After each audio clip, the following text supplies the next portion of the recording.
you're getting to actually celebrate the holidays at home, whole family. What are you guys doing? What's the big plan? Well, it's one of those funny situations we all are finding ourselves in where our whole family is together.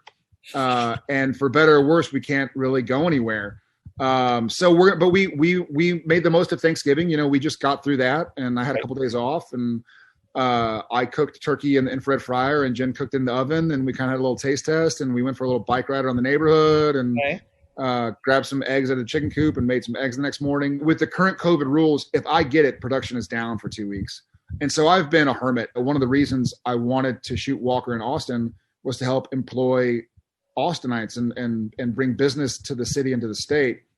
And so I would feel like a real weakness if I end up going to some Lake of the Ozarks party and then people who had been out of work for several months are out of work again for 2 weeks because you know I have a virus. Okay. That's fair. We're gonna buckle down. Home for the holidays is not a bad place to be. Not a bad place to be. Yeah. Favorite holiday movie? This has been a topic of conversation lately. I have a few favorite holiday movies. I'll go with my favorite holiday movies are the Christmas holiday movies. I mean, those are kind of.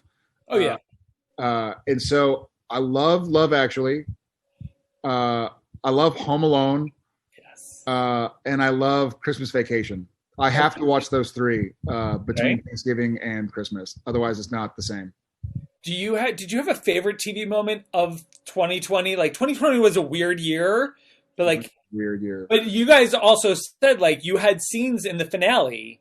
Yeah. That were your favorite moments of the show. So which one was it? God, my favorite moment.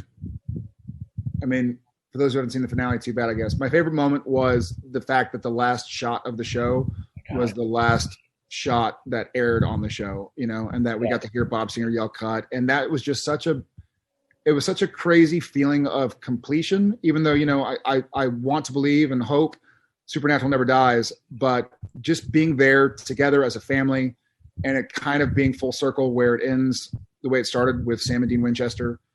That was really special to me. I still get choked up kind of talking about it. I'm getting a little chills because like it was such a beautiful way to end it all for everyone who was involved. Yeah. And it was the only way also, you know, we couldn't do a rap party because obviously the rules, it was the first time in 15 years we couldn't do a rap party. So that day felt a lot more poignant and powerful than it would have even otherwise, because that really was goodbye to everybody. It wasn't like, hey, that's a season wrap.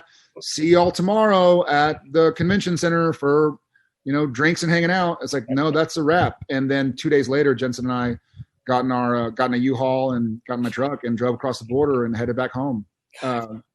Both home to a different state than we headed up from season one. Yeah. Both were in LA for season one, and we carpooled. And then after that day, we turned around and carpooled, but this time back to Texas. Damn. Now that you're home and you do get to, I mean, obviously your hours are still crazy because you're doing a network series. Yeah. Are you binge watching anything? Are you catching up on anything? I made the decision to pick up and watch Queen's Gambit. So I've been the worst possible husband and father for the last 2 days, because now when I have free time, I'm working on Walker. But if I have a little bit more free time, then I'm on the last episode. Okay. I've watched 6 hours of Queen's Gambit in 48 hours, and I've also been filming hard for the last 2 days. So don't ask when it happens, but you know. Yeah. And finally, what's your big wish for 2021? God, my big wish for 2021 is that. I mean this, and you know I mean this because we've known each other for years. Like, I'm a hugger, man. Like, I can't wait to hug my friends and family again, and even make new friends and hug them. Like, I just so much of like my mental health is contact, you know, and sometimes physical contact, not creepy physical contact, but like the ability to, you know, it's almost like the times we used to have when you're in a restaurant and the waiter kind of touched you on the shoulder, and you're like, oh wow, that's like oh yeah, this is a human being who's struggling the way we all are, and, you know, working hard the way we all are. So I hope we get to a place where I think that a lot of it got so heated politically and emotionally, and I think we all need a little dose of like, I just need a hug.